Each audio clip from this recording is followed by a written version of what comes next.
better than they should have. The Peterborough native, Cody Crowley, really excelling in the sport of boxing.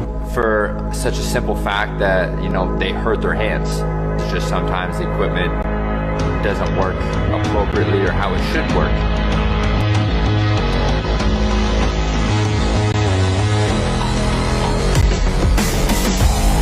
The gloves are one of the most important tools to boxing. It protects your hands and pretty much your career. I mean, if you can't punch, then you can't fight. So, you know, the importance of having a great glove and a great quality glove is everything when it comes to boxing. When I first came across USG, I thought it was just going to be another glove. The moment I put my hand in it, it felt like I've been using that glove for a while. When I would go and punch hard on the bag or on the pads, it suctioned right to my fist and it secured all the way up my wrist. And I just haven't felt a feeling like that in a glove ever. When you get a USG glove and it's fresh and it's new, it's comfortable. USG provides one of the best gloves that we've seen today. It's not only it does it protect the hands, but it's also very comfortable to wear. USG gloves is like they're already broken in, but they're new. You know, I'm pretty happy with the USG, and that's my glove of choice right now.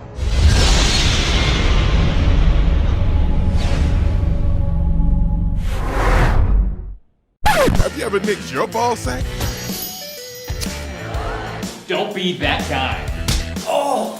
Regular beard trimmers are way too aggressive to be using them below the belt. Bush out of control? Aww. Tame it with the Lawnmower 3.0, featuring skin-safe technology. To help prevent manscaping accidents while grooming. Your butt, balls, and body. Even the gooch. Plus, it's waterproof, so you can trim anywhere. So you can, shave in the shower and stuff. With the 7,000 RPM motor. You can trim through the thickest bush safely and easily. When you're done, just place it in the rapid charging dock. Like an angel, we will send you replacement snap-in blades every 3 months. Only thing you need to remember is Manscaped. Your balls will thank you.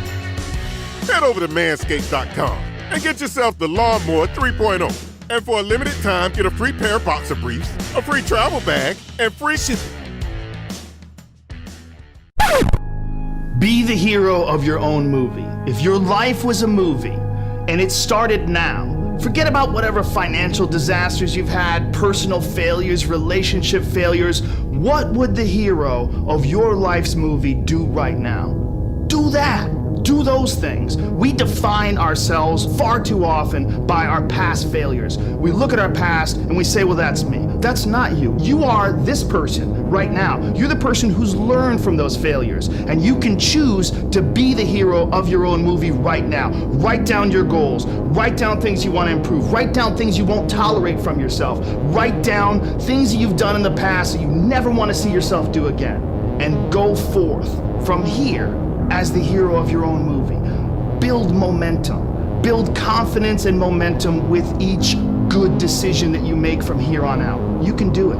Anyone can do it. We live in unique times. We live in one of the rarest times in human history where you can choose almost all the input that comes your way. Whether it's the movies that you watch, the books you read, the podcasts you listen to, you can choose to be inspired. Do that.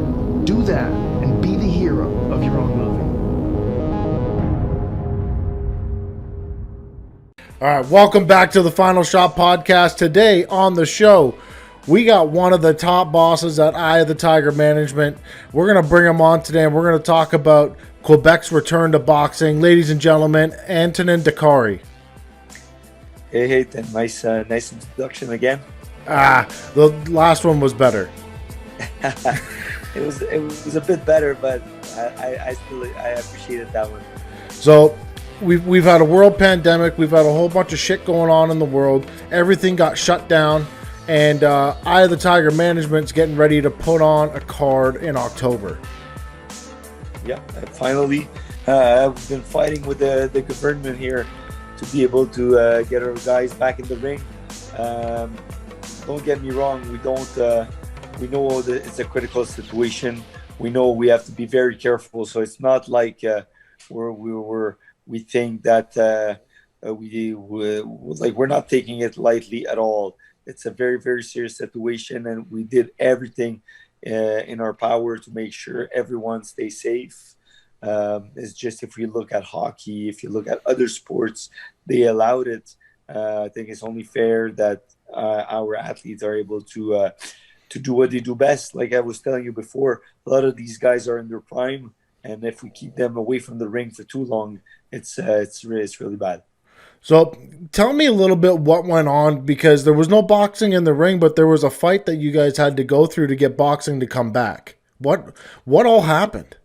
Well, we just had to make to fight for our point of view, to explain their decision.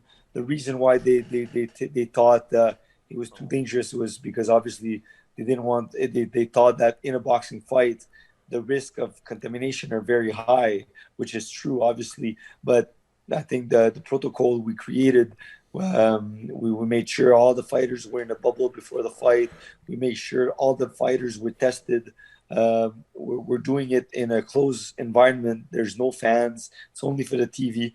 So really, it's not a very profitable show. It's really just to make sure our fighters are able to perform. They're able to get some action, and to make sure they get to the next level soon. It's a tough business trying to put on a sporting event right now. Now, did you guys take an example from the UFC and kind of what they've done to be able to put on successful shows? Yeah.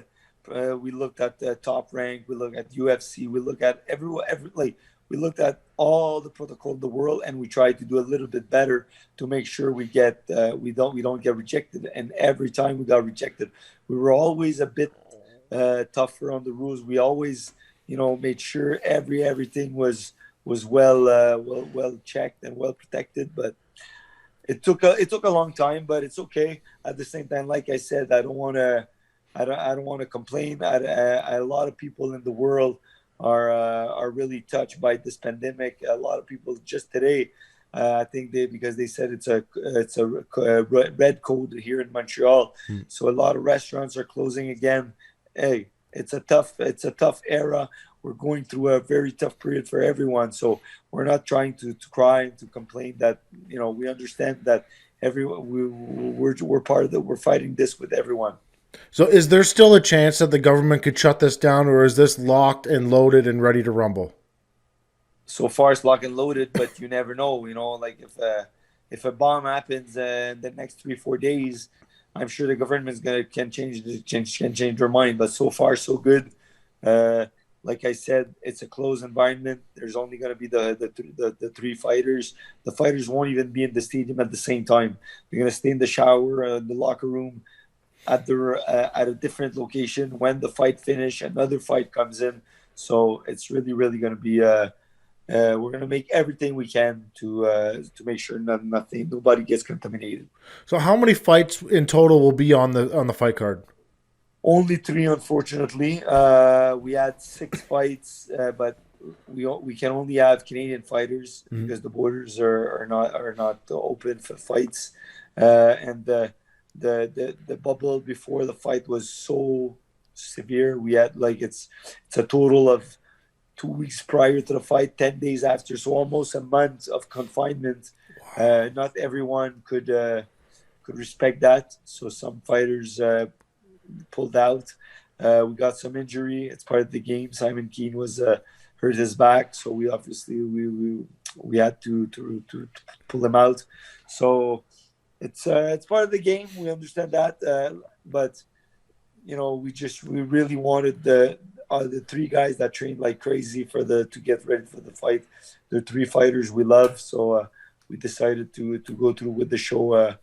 And like I said, it's going to be a closed stadium. There's no ticket sales, so it's really it's a plus for our fans. Our fans that are already on Punch and Grace, at least they're going to have something to watch. We're doing it for the fans and for the fighters. Not on a business point of view, it's a bad decision. So this will be, everybody will be able to watch this on punchandgrace.com. It won't be on TVA Sports this time? Won't be on TVA Sport, only Punching Grace. All right, I'm going to cancel my TVA Sports then because just kidding. I think you guys still have a little bit of a deal going on with them, don't you? Yeah, we will. So I'll keep my TVA Sports. Just it's the only station I get to learn French from. Awesome. Are you a hockey fan? I am a hockey fan, yeah. Well, then you can watch the Canadians. No. I'm definitely not a Montreal Canadiens fan. Oilers or Calgary? Toronto Maple Leafs. Toronto Maple Leafs? Yeah. Okay, I'm surprised. I thought you prefer, like, you're from out west, aren't you? I'm originally from Peterborough, Ontario. Oh, I see. So yeah, I'm a Maple Leafs fan. I'm guessing you're a Habs fan then. Big time. But you're still a good guy. I'm surprised. Sometimes. Speaking of hockey, it's back right now too, full force. They got the Stanley Cup Finals going on right now. Yeah, that's it. But after the Canadian lost, I got I'm not as interested. Well, there's some amazing Canadian players that are playing in the finals. Oh, you're right. But a lot of people, we say that in Quebec, we're not really hockey fans. We're Canadian fans. Yeah. And I always used to say, no, I love hockey. But I'm a Canadian fan, you're right. Like, my son really loves hockey, like he's been watching and he's telling me all about everything that's happening with Tampa Bay and Vegas and everything. And now I'm not that. I love boxing too much now. I should have pulled this out before you came on. I didn't know we were going to start talking about hockey, but I'll tell you a hockey story from when I was a kid. Go. My uncle, he's passed on now. He died of cancer, but he was from Quebec. Okay. And one year he came down for Christmas, and I brought you a signed puck and a signed jersey. I was like, oh, okay, great. He knows I'm a Maple Leafs fan, so it's got to be somebody good like Curtis Joseph or Eddie Belfour or something like that. He rolls up, and it's a Patrick Waugh signed puck and jersey. And at that point in time, I couldn't appreciate the gift because I was just so jaded that it was a Montreal Canadiens jersey. I get that. I still have it today, though, and now I can look at it. That's one of the greatest goalies of all time. That's it. I'm sure I would have been the same way back in the days with Matt Sundin, but now we appreciate him. It's the way it works. Let's talk about Simon Keene. Matt Sundin. No, he played for Quebec City. Sorry, I got confused. But no, he started Quebec City, but he played with Maple Leaf too. He was the captain of the Toronto Maple Leafs right after Doug Gilmour. Yeah. Let's talk about Simon Keene a little bit. He came down with injury, hurt his back, but he had a very favorable fight for himself against Stanley Cermak. It was going to be a good one. Yeah. Well, Simon Keene's always in good fights. Unfortunately, I would prefer if he moved a bit more and he used his jab, but he likes to brawl, so the fans are always pleased. But it's not always. His fights are always nerves wracking. But hey, he's a fighter. People love him for that, and you got to respect that. Well, the opponent that he had is kind of tailor made for him. Yeah, well, I hope so, but. I know Stanley very well. Yeah. Okay. Yeah. But with Simon, he can deliver an amazing performance, and he can also come in and be a bit all over the place and just wanting to brawl. So it's always hard with him to know which Simon Keene would come out. But yes, I think it was a great fight for him. Unfortunately, he won't be able to take the challenge. What's the extent of his back injury? Is this something that rehab will just take care of? It's not bad? Yeah, it's not that bad. Okay. It was a week or two. He's back. It's just we're not going to take a chance, but maybe we'll do it in November. I did have a chance to talk to Simon on the podcast. I don't know if you were aware of that, but he did actually come on one time, and he's a very entertaining fella. He's got personality. I'm very upset that he shaved his mullet, though. You liked his mullet? Yeah, it was awesome. Oh, I was. Let's just say I was very happy he got rid of it. Probably makes for better poster material without that thing. but at the same time, everybody talked about it. You know, there's a saying: talk about it good, talk about it bad, as long as you talk about it. Which this worked. Everyone was talking about it. The last time I talked to Simon, he had mentioned that he was between coaches. He did. He changed coaches. Now he trains out of Mark Ramsey's gym in Montreal. I think it's a great environment for him. He looks super motivated. He's able to come in the morning and do all this conditioning with all the guys. So I think it's he was the only superstar, let's say, out in Trois-Rivières, the city he's from. And sometimes when you're in a gym and everybody looks at you like you're just so amazing, it goes through your head. You know. Now he's back. He's surrounded with great fighters, and that's going to strive him to become better and to train harder. So I think it's a great match. And Vincent Auclair, I don't know if you know his trainer. He's been working with a lot of our fighters. He's a young up-and-coming trainer, but he's very talented. I like him a lot. So do you think that Mark Ramsey could maybe settle Simon down and get him maybe boxing a little bit more instead of brawling? Well, he's out of Mark Ramsey's gym, but I don't. Oh, sorry, not work Mark. Together, the other one. Yeah, they don't train together as much. His main coach is really Vincent Auclair, but I mean, I'm sure Mark has his word to say. I call Mark and I ask him. He watches him sparring and stuff, so I'm sure he's got his little intake to say. But the words I hear, it's all good.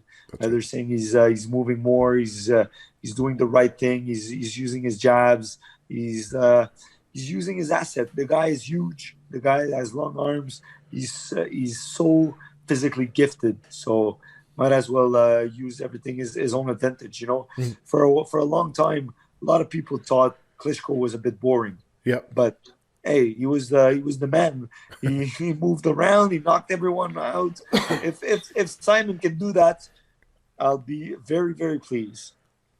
Let's talk about another Tiger that you guys have under contract. I thought that might have been on this card is Steve Claggett.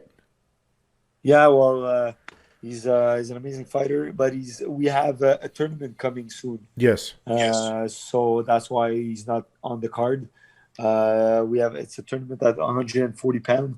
We have our top guys in it. It's going to be a lot of action, a lot of fun. This is a crowd pleaser for sure. All the guys will fight for titles. There's going to be the WBC silver and the W Francophone on the line. The guy who gets out of there is going to get a shot at the world title. So it's a great opportunity for all of them. And win or lose, you know, we're not in this era that you only need. Steve Claggett is an amazing example of that. You don't need to have an undefeated record to be a top guy. You know, people respect you even if you have a couple losses on your record, but you give an amazing effort. You're in there against the top guy, even if you lose. I prefer a guy that loses against the top guy than an undefeated guy that never fought anyone. You know. Yeah. So it doesn't really matter. Even if someone loses, I don't think it's going to hurt them that much. As long as the fight is entertaining, as long as they give they give everything they have, people respect that and they'll cheer for them. So, have you guys announced this tournament already? Not completely, but okay. it's almost. We're not. We still need to have some detail to get fixed. It's not 100% yet. But it's looking good, so that's why we didn't put him on there. So if you folks you want to try to take a guess at who's going to be in this 140-pound tournament, go to Eye of the Tiger and look at the 140-pound roster. Yeah, top guys in there will compete, but we might have some other fighters. I'll give you all the details in time. If you want to have me back on the show at that point, it'll be my pleasure. But it's going to be a fun tournament. You have to keep in mind that's all Canadian too. Yeah, that sounds amazing. Is this going to be more than a one-night event then, obviously? Yeah. Okay. Yeah. It's going to be over a year. Oh, nice. This is kind of like a World Series of boxing kind of thing. You know what they had at 168, they had the Super 6 a while back on Showtime. Yeah. With German Taylor, Carl Froch, Who else? Andrew Durrell, Andrew Ward, which Andrew Ward ended up winning. It's kind of like that. Well, that's kind of like what we're trying to do. It sounds like the World Boxing Super Series, how they did like the cruiserweight tournament to win all the belts with Usyk or whatever it was. Yeah, similar. That's cool. I like that. That's a good idea. It definitely stirs some hype up in the Canadian division too at 140 pounds. Yeah, it's not. That's it. We have some detail. It's not 100% sure yet, but it's looking good. It'll happen. Yeah, I got faith in you guys. You'll pull it off. We'll try. So three fights on the card. What's the date? It's October 9th? October 10th. 10th, I lied. The Saturday, yeah. Okay, so what's the first fight on the card? Is that Lexus Matu? Yeah, Lexus Mathieu. He was supposed to fight Albert Emorese, but then we changed. Thank God we got another fighter. The kid is pretty good. I don't know him that much, to be honest with you. Do you have the name on the? I'll pull it up right now. But look on BoxRec. Tell the listeners a little bit about Lexus. Lexus? Yeah. That's probably our most talented fighter. Honestly, this kid has everything for himself. He's got power. He's got speed. He's very, very smart. And he's a workaholic. You know, he trains really hard. So it's always stress less or. Oh, he's fighting Tim Cronin. Sorry? He's fighting Tim Cronin. Yeah, exactly. Tim Cronin's a monster. Oh, it's gonna be a good fight then. It's a good fight.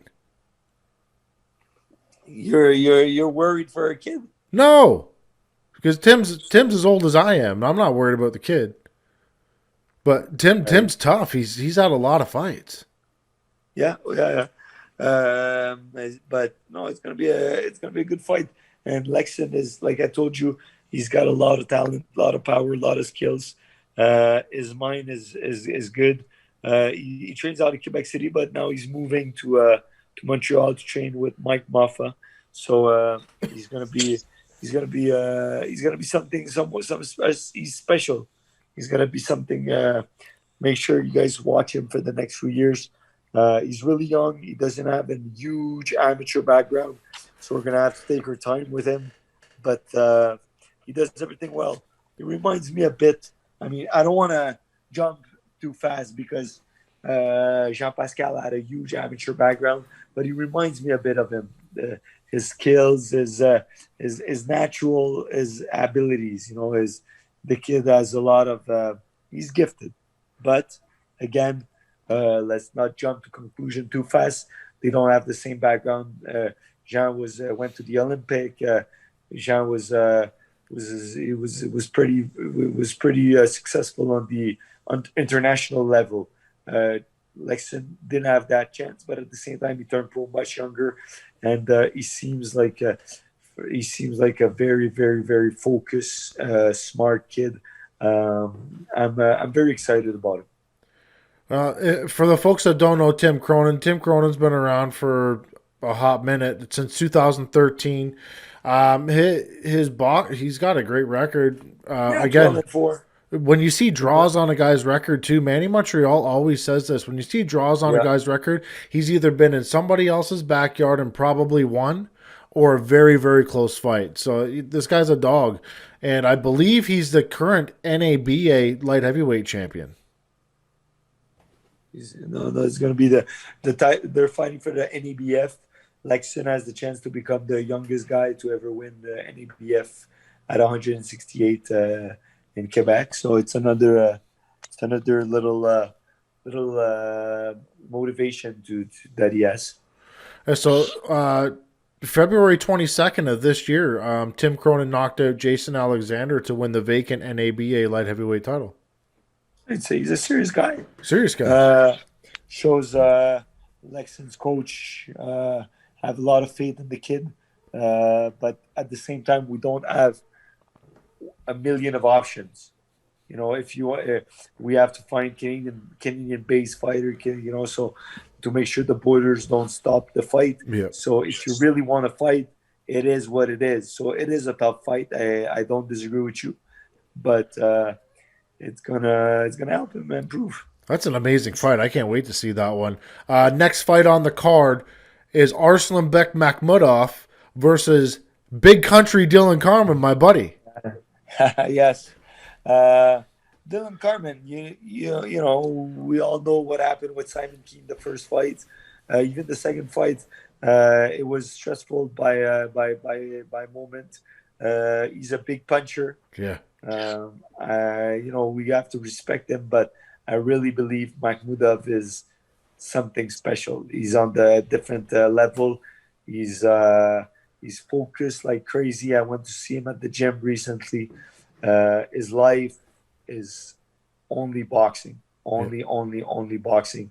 He eats boxing. He sleeps boxing. He wants to become world champion. He's super excited about his deal with Golden Boy. Now we're 50-50 with Golden Boy.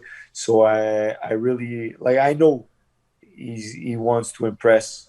He wants to show that he belongs with the top fighters in the world. So I know it's your buddy, but I think Dylan's gonna be in trouble this time. It's a very, very dangerous fight for both gentlemen. When you take a guy like Arsene Beck that's 10-0, hasn't tasted defeat yet, and then you've got a real veteran in Dylan Carmen at 14-5. That's it. I respect Dylan Carmen big time, and I know he has a huge right hand. Yeah. So far, Arsene Beck has been showing so much potential, but he hasn't been hit hard, you know. So you never know how he's gonna react once he get that big shot. And Dylan Carmen showed it in the past. He has that power on his side, so we have to respect it. But I know his trainers are taking it very seriously, and he's going to be well prepared. Well, Dylan Carmen did hear that you were coming on the podcast today, and he asked me to send a message to Arsene Beck for him. Great. It's his message is that he has hands of stone, and they already know that. And when I catch him, he's going to be in trouble. Good. So Perfect. It's an amazing fight. For Canadian heavyweights, this is the top 1, 2, 3, 4 area that's going on here. And realistically, Arsene Beck wins this fight, he's gone from Canada at this point, I feel. He's going on to bigger and better things. If Dylan Carmen wins this fight, he redeems himself from his last loss, and who knows what'll happen. He's back in the mix. It's always dangerous when a guy has so much to win with a fight. You know, I know that, and he's been working. I'm sure he's been training hard lately. You know, like the fight we fixed that fight a while back. They know he had time to prepare. It's always different. Then you catch a guy with 2 weeks notice. He's not in shape, and he cannot really he cannot give himself his justice. But I think it's gonna be a great fight. But like I told you, I believe Arsene Beck belongs with the top guy in the world. You know, I really like Arsene Beck. I got to go with my buddy, though. I got to go Dylan. Just because I think that if he shows up in the right frame of mind, in shape, and I know he's got a little added incentive for this fight, too, and it's nothing to do with Arsene Beck or Eye of the Tiger or anything like that. There's just a little extra kick in the pants for him to get this one done. And if he connects, it could very well be over. I don't know if we've seen Arsene Beck get hit too hard yet. Also, no. I don't know if we've seen Dylan get hit as hard as Arsene Beck throws, because he hits like a Mack truck. He does. It's scary. We'll see. Let's just hope. We don't have to see, but let's just hope Arsene Beck catches him first, and then I really believe that anybody who will get hit by Arsene Beck, it's over. I believe that too. I believe it. He's huge. He's huge. All I wish is that both men can go home at the end of the night. Nobody's seriously hurt. Oh no, this obviously and all that. No. But at the end of the day, it's going to be a great fight. Thank God you said it, because sometimes I sound like I sound like a criminal. When I want my guy to win, but Yeah. I wish only the best of the fighters, and I don't want nobody to get hurt, obviously. And the main event of the night is going to be David Lemire. Yeah, against Francis Ntetu, two guys from Quebec. Tell me about this other gentleman, because I don't know who he is. No, he's pretty good. He was he beat Adonis Stevenson in the amateurs. Okay. He was on the national team for a while. He was he's a good fighter. He's been around. His record is pretty good, I would say. I don't have it in front of me, but he's 17-3. 17-3. I was going to say 2-3 defeat maximum. He fought Eric Bazignan in not that long ago. He did pretty well. He caught Bazignan a few times, but Bazignan he's a beast right now. He's really on the he's got a crazy momentum behind him. He's been doing great the past few months, past few years. He's a young up and coming guy. David, obviously, he hits like a truck too, but again, his last fight at 168 was not that great, So he still has a lot to prove at that division. Francis Ntetu is coming for real. Like, there's always this. It's always scarier when it's two guys from Quebec. He's going to take it much more seriously. He's going to train hard. The kid has Ntetu. He's a talented fighter. He went in the state and he just went for the paydays a few times, and he didn't look that great sometimes. But I've seen him in sparrings. He's sparring all the best.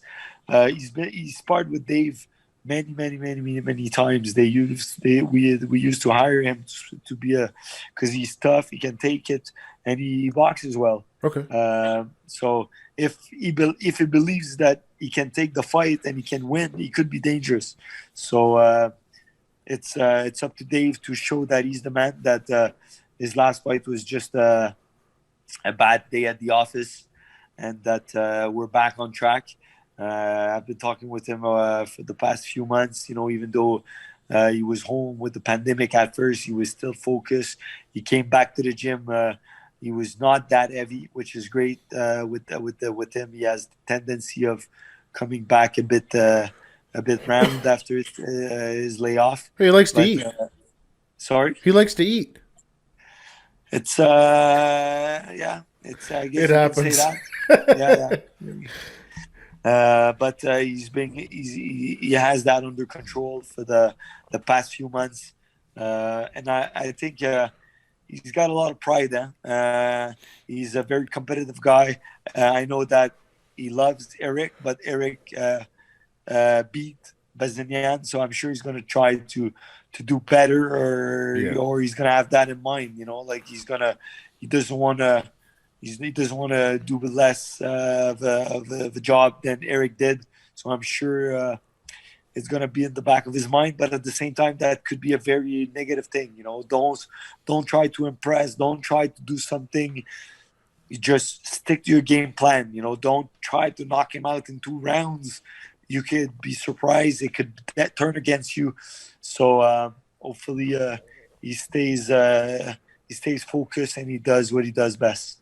I always find it funny when guys want to one-up the other guy and get the job done quicker. I know. Because Eric Bazignan possesses qualities that David Lemieux doesn't have, and David possesses qualities that Eric doesn't have. Now, maybe Eric's qualities could have got the job done quicker, but could David's qualities get the job done better?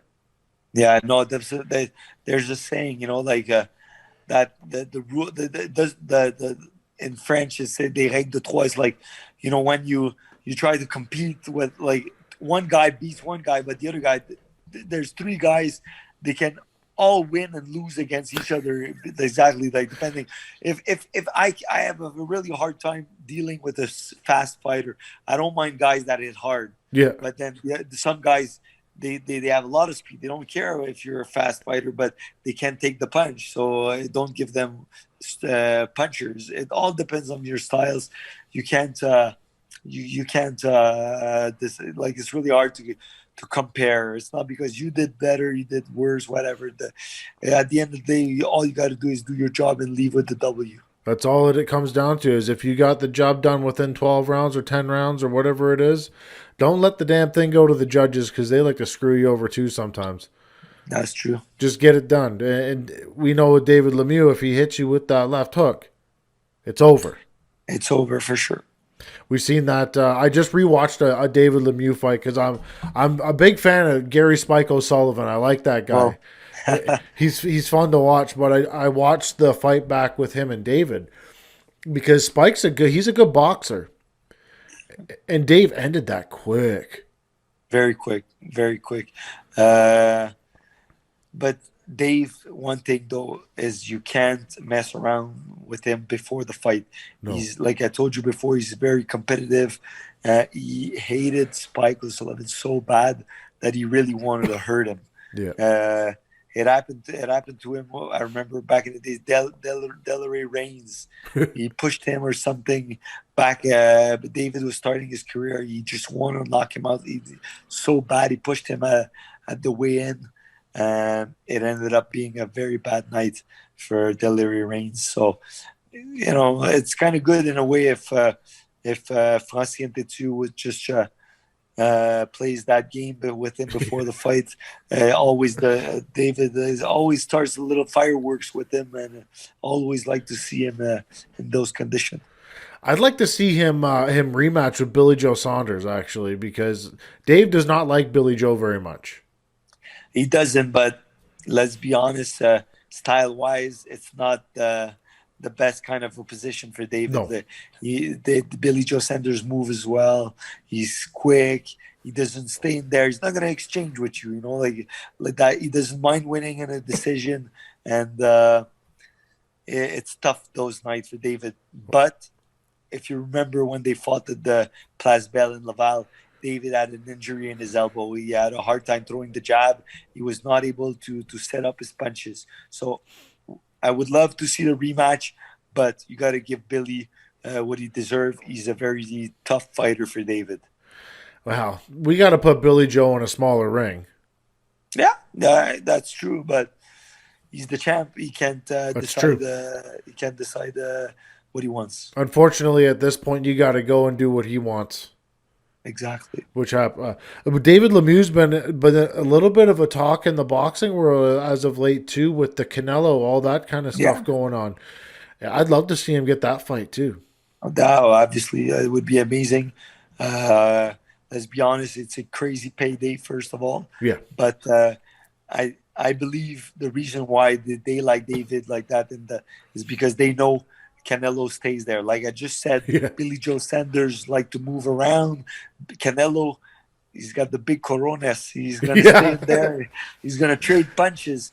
And it's a problem with Dave. Even though he doesn't look like a puncher, like he's not that huge, massive 168 pounder, but he's got crazy powers in both hands. You're talking about the left hook, but if he connects with the right, he can turn shut the light down.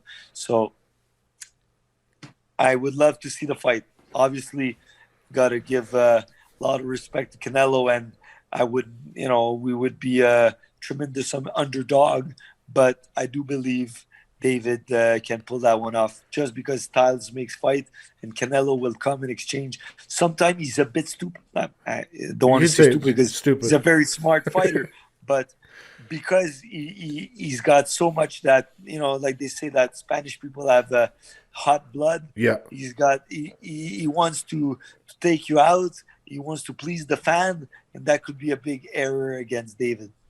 If he stands there and trades with David, one punch could end it. I believe that. I would love to see the matchup between David's power and Canelo's chin, because Canelo's got an amazing chin. Amazing.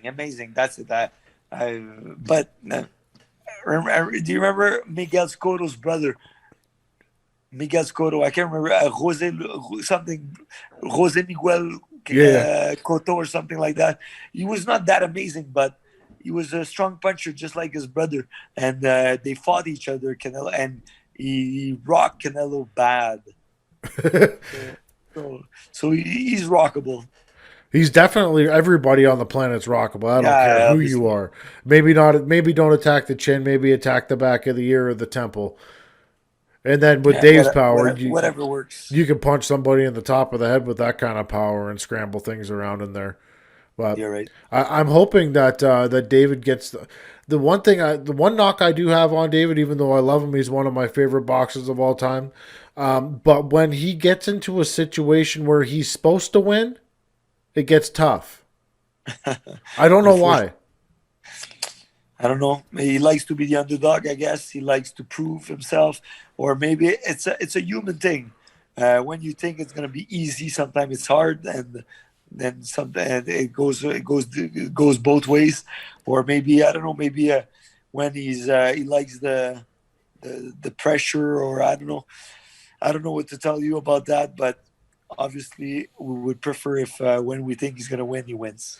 I'm just gonna lean onto the side that he's kind of a junkyard dog and he just wants to fight. Yeah, probably, but it's true. He is like he's got it in him, like he likes to brawl, and that could also be a problem for ourselves. Like we don't want to exchange. We don't want to take punches for no reason. Yeah, David is still young, but he turned pro so young that. Like he has a lot. He's an old 31 years old.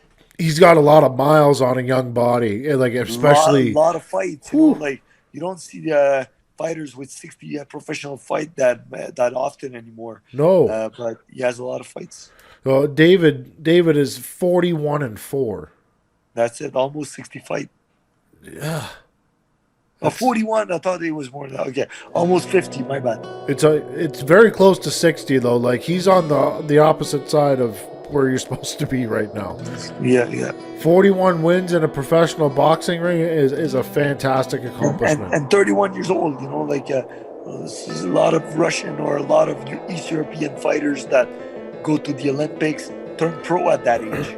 You got to look at his resume too. You stepped in there with Billy Joe Saunders, Gennady Golovkin. There's some of yeah, absolutely. Just an amazing resume that he's compiled on here. 41 wins and 4 losses. Yeah, no, he's a hell of a fighter. You can't hate on it. And is he a reigning champion right now of some sorts? International? No. But we're gonna get him in the mix very soon. He deserves to fight for the title soon. 2018, he won the WBC International Middleweight title. Oh, I thought you meant world title. No, sorry. I like all the titles. If he's got one, I want to know about it. Okay. What he won a world title at some point? Was it IBF? Yeah, IBF in 2016. Yeah. All right. Well, he's gonna get something else at some point. Yeah. It's not over. It's not over for David. I see him maybe 60 fights deep by the time he's ready to hang him up. Sounds good. I hope so. All right. Let's wrap this thing up, man. It's October 10th. Yeah, absolutely. We've got David Lemire in the main event versus Francine. How do you say his last name? Antonin. I don't want to be a dick and just wreck it for everybody. Yeah, well, it's hard to pronounce it. We won't get mad at you. We've got Arsene Beck Mcmurdoff versus Big Country Dylan Carmen, and Lexan Matua versus Tim Cronin, which I'm actually going to call that's going to be fight of the night. It's amazing. That's an amazing fight. Well, I think we only have 3 fights, unfortunately, because of the whole COVID situation, but it's going to be 3 great fights. They're 3 amazing fights. You guys can catch them all on punchinggrace.com. Make sure you sign up, subscribe to punchinggrace.com. It's an amazing deal. $33 for 3 months. That's $11 a month. $11 a month, yeah. $11. It's cheap. It's nothing. And along with watching this live card, you can get all the previous cards that were broadcast on punchinggrace.com. And now we have the okay the government, so we're gonna have shows back. Like we're gonna have a show back in November, back in December. We're back in the mix. We're back on track with boxing in Quebec with the biggest promoter in Canada, Eye of the Tiger Management. Where's Camille? What's he doing? He's busy. He's busy. He's working hard. It's not easy being able to.